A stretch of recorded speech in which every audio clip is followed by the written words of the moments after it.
وہ کون تھا جس کے اسلام قبول کرتے ہی مکہ کے سرداروں کو اندازہ ہو گیا کہ اب مسلمانوں کو دبانا پہلے جیسا آسان نہیں رہے گا؟ وہ کون تھا جس کا نام سن کر بڑے بڑے جنگجو محتاط ہو جایا کرتے، جس کے ہاتھ میں تلوار آئی تو دشمن کی صفوں میں کھلبلی مچ جاتی، اور جس نے حق کو پہچاننے کے بعد اپنی طاقت، بہادری اور پوری زندگی رسول صلی اللہ علیہ وآلہ وسلم کی نصرت کے لیے وقف کر دی؟ یہ تھے حضرت حمزہ بن عبد المطلب رضی اللہ تعالیٰ عنہ، رسول صلی اللہ علیہ وآلہ وسلم کے محبوب چچا، اسلام کے عظیم مجاہد، بدر کے جانباز اور احد کے شہید۔ حضرت حمزہ کا رسول صلی اللہ علیہ وآلہ وسلم سے تعلق صرف چچا اور بھتیجے کا نہیں تھا، وہ عبد المطلب کے صاحبزادے اور آپ صلی اللہ علیہ وآلہ وسلم کے سگے چچا تھے۔ روایات کے مطابق رسول صلی اللہ علیہ وآلہ وسلم اور حضرت حمزہ دونوں نے حضرت صوبیہ رضی اللہ تعالیٰ عنہ کا دودھ پیا تھا، یوں دونوں کے درمیان رضائی بھائی کا رشتہ بھی قائم ہوا۔ حضرت حمزہ کی والدہ حالہ بنت وہیب رسول صلی اللہ علیہ وآلہ وسلم کی والدہ حضرت آمنہ رضی اللہ تعالیٰ عنہ کی قریبی رشتہ دار تھی، یعنی خون، رضاعت اور خاندان تینوں حوالوں سے یہ رشتہ انتہائی گہرا اور مضبوط تھا۔ حضرت حمزہ رضی اللہ تعالیٰ عنہ کی پیدائش مکہ مکرمہ میں ہوئی۔ عمر کے فرق کے بارے میں مختلف روایات ملتی ہیں، بعض میں 2 سال اور بعض میں 4 سال کا فرق بیان کیا گیا ہے۔ اگر 4 سال والی روایت لی جائے تو ان کی پیدائش تقریباً 567 عیسوی کے آس پاس بنتی ہے۔ بچپن اور جوانی ہی سے وہ جسمانی قوت، شکار، تیر اندازی، نیزہ بازی اور بہادری میں نمایاں تھے۔ مکہ کے لوگ جانتے تھے کہ حضرت حمزہ بن عبد المطلب معمولی شخص نہیں، وہ طاقتور بھی ہیں، بے خوف بھی، اور اپنے فیصلے پر قائم رہنے والے بھی۔ پھر ایک دن ایسا آیا جس نے ان کی پوری زندگی بدل کر رکھ دی۔ روایات کے مطابق حضرت حمزہ رضی اللہ تعالیٰ عنہ شکار سے واپس آئے تو انہیں بتایا گیا کہ ابو جہل نے رسول صلی اللہ علیہ وآلہ وسلم کے ساتھ بدسلوکی کی ہے۔ یہ خبر ان کے لیے ناقابل برداشت تھی۔ وہ سیدھے ابو جہل کے پاس پہنچے، اسے سخت جواب دیا اور کھلے عام رسول صلی اللہ علیہ وآلہ وسلم کی حمایت کا اعلان کیا۔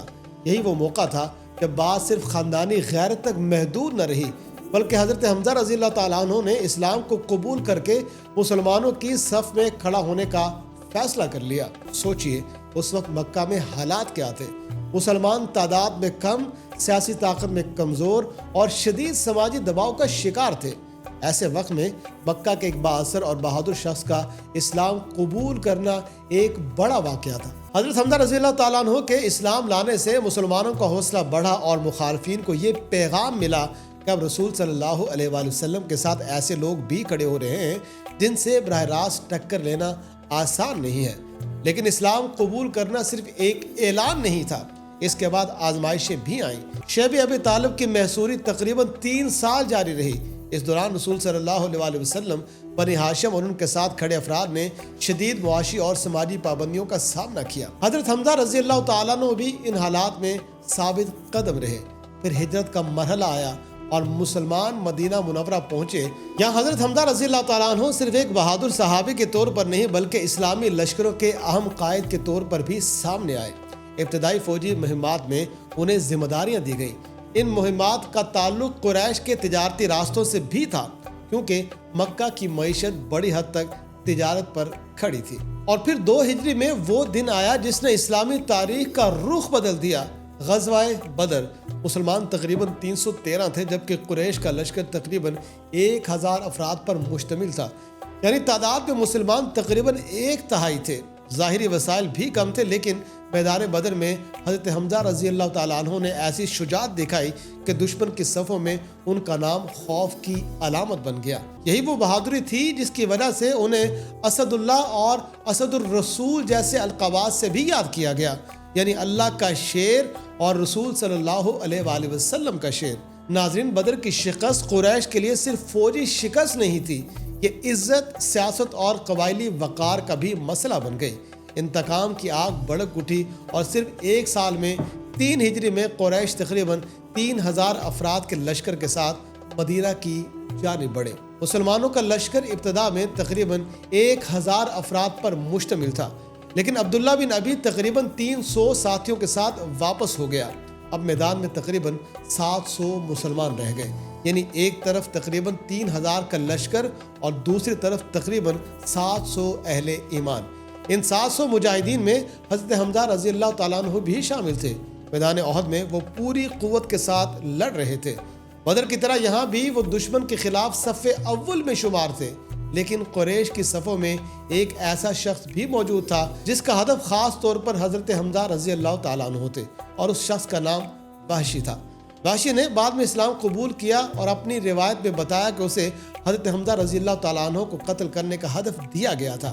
میدان احد میں اس نے موقع تلاش کیا اور حضرت حمزہ رضی اللہ تعالیٰ عنہ پر نیزے سے حملہ کیا، کیوں وہ عظیم مجاہد جس نے مکہ میں اسلام کے کمزور دور میں رسول صلی اللہ علیہ وآلہ وسلم کا ساتھ دیا، بدر میں دشمن کے مقابلے میں ڈٹ کر لڑا تھا، احد کے میدان میں جام شہادت نوش کر گیا۔